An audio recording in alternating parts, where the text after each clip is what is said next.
Welcome to Indira Gandhi National Open University. Today's topic is Education for Sustainable Development and Values for Sustainable Development. This topic is part of the course BEDS 001. Myself Dr. G. Uma, faculty in the School of Gender and Development Studies, Indira Gandhi National Open University, New Delhi. Welcome to this session. How can we attain sustainable development? You need to look at the Agenda 21. It has considered education as an effective means of attaining sustainable development, and that the United Nations has declared 2005 to 14 as a decade for education and sustainable development. It has also been said that children not only will inherit the responsibility of looking after the earth, but in many developing countries they compromise nearly half the population, that is mentioned in chapter 25, Agenda 21. Hence, education is the means to address the concerns of children as well as to prepare them to be the architects of sustainable development. This was stated by Bosch in the year 2008. So, thus education for sustainable development is also needed by the youth. I will read excerpts from Preamble Agenda 21. Humanity stands at a defining moment in history. We are confronted with the perpetuation of disparities between and within a nation, a worsening of poverty, hunger, ill health and illiteracy, and the continuing deterioration of the ecosystems on which we depend for our well-being. However, integration of environment and development concerns and greater attention to them will lead to a fulfillment of basic needs, improved living standards for all, better protected and managed ecosystems, and a safer, more prosperous future. No nation can achieve this on its own, but together we can in a global partnership for sustainable development. This was excerpt from Preamble Agenda 21. Again I will repeat, humanity stands at a defining moment in history. We are confronted with the perpetuation of disparities between and within nations, a worsening of poverty, hunger, ill health and illiteracy, and the continuing deterioration of the ecosystems on which we depend for our well-being. However, integration of environment and development concerns and greater attention to them will lead to a fulfillment of basic needs, improved living standards for all, better protected and managed ecosystems, and a safer, more prosperous future. No nation can achieve this on its own, but together we can in a global partnership for sustainable development. This is from the excerpts from Preamble Agenda 21. Here we need to see the recommendation of National Seminar. The two main recommendations of the National Seminar on Environmental Higher Education held at New Delhi from July 30th to 31st in 1981 were as follows, that is mentioned by Bandhu and Aulak. The environment is indivisible, it has no geographical or ideological frontiers, and further it is common to all living organisms, man, animals, women and plants.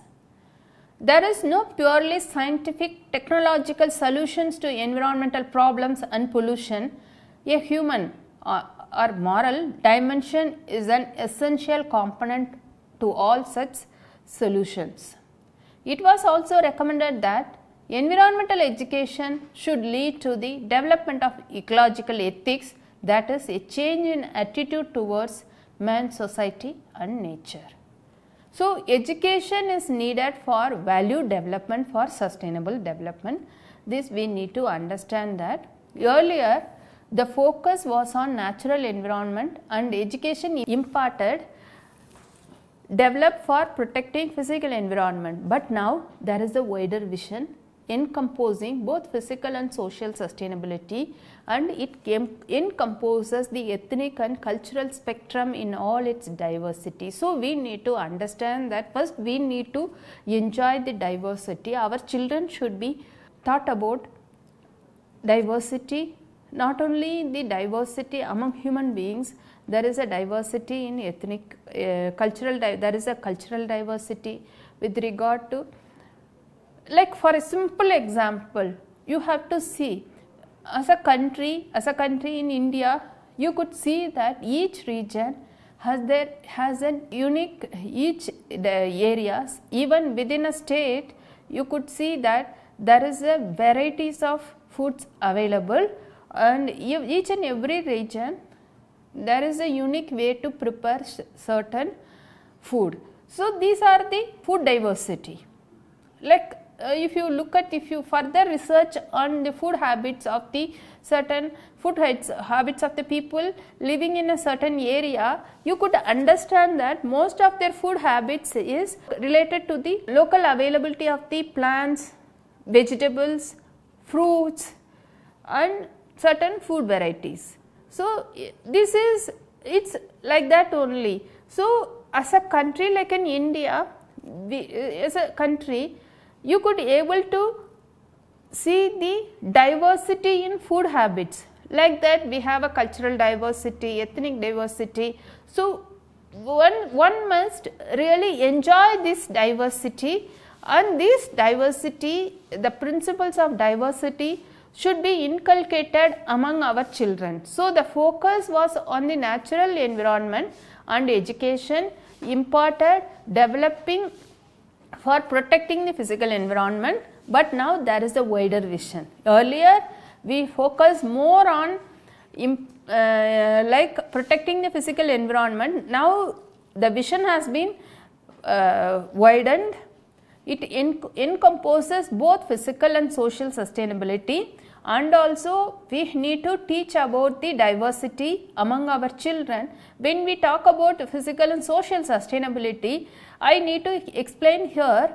Social sustainability means the existing research clearly pointed out that people living close to the nature, their life is totally dependent on nature. For example, the women regularly they access the local forest or local farm for their own sustainability or for their own food consumption.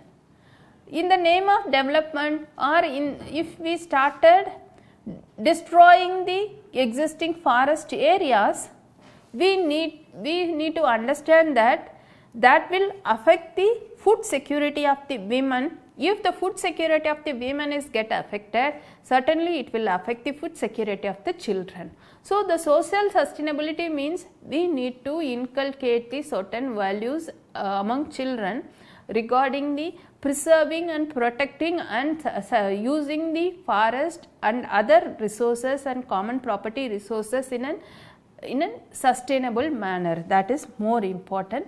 Next one is the sustainability. Thus has, now I have explained in a very elaborate manner regarding sustainability and the significance of protecting the existing environment and using the common property resources and natural resources in a sustainable manner. Sustainability thus has a physical, material, ecological, social, cultural, psychological and ethical dimension, and it is through education that we can preserve and continue this. So, it is like it's a wider concept. When we talk about the sustainability, it encompasses physical, material, ecological, social, cultural, psychological and ethical dimension. It is through the education we can preserve and continue this. UNICEF advocates primary environmental care, a community based approach to meeting basic needs through the empowerment of local communities while ensuring protection and optimum utilization of natural resources within the community. Many studies, like existing study, clearly pointed out that it is not that women and local community are destructing the forest, it is where the forest got destructed due to the massive economic activities, and we destruct the forest for agricultural purposes. So, UNICEF clearly advocated that the community people, it is their responsibility, and already they are doing, and they are using the existing natural resources in a very sustainable manner. So, UNICEF advocates that primary environmental care should be come from the community. So, children are part of the community like the elders. If we started inculcating the community based approach among the children, then it is easy to protect and preserve the natural resources, that, and they can also use the natural resources in a very optimal manner. So, there is a basic needs for the human beings. These basic needs, always the human beings are depend upon the natural resources, like basic needs like a food, clothing and water, and for example for cooking they depend on the forest for fuel and other like women, they go to forest and daily they collect the fuel wood for cooking the purposes. So, the basic needs, the local community, they depend upon the forest. So, they know, the women and others, they knew how best they can use the natural resources in a sustainable manner. So, the UNICEF clearly advocates that primary environmental care should be come from the community people. So, a community based approach to meeting basic needs through the empowerment of local communities while ensuring the protection and optimal utilization of natural resources within the community. It has been further stated that environmental education should be promoted to encourage the active participation of women and children to enhance their life skills and adaptability and to enable them to attain sustainable livelihood. The Brundtland Commission report published in the 1987 announced a strategy that would simultaneously offer development, eradication of poverty and also rescue Earth from its perilous path of degradation, that is the World Commission on Environment and Development 1987. Earlier, the environment movement had focused only on the nature and conservation of resources without referring to development, that is the poverty reduction. I will repeat, the Brundtland Commission in the year 1987 announced a strategy that would simultaneously offer development, eradication of poverty and also rescue Earth from its perilous path of degradation, that is the World Commission on Environment Development 1987 report. Earlier, the environment movement had focused only on the nature and conservation of resources without referring to development, that is the poverty reduction. The report of the Brundtland Commission led to the United Nations Conference on Environment and Development in Rio de Janeiro in the year 1992 called the Earth Summit. Development as well as the environment were emphasized in this summit. Therefore, the most sound approach to development lies in developing citizenry that understand and cares about management of environment, which one can operate in a highly participatory manner in a democratic community.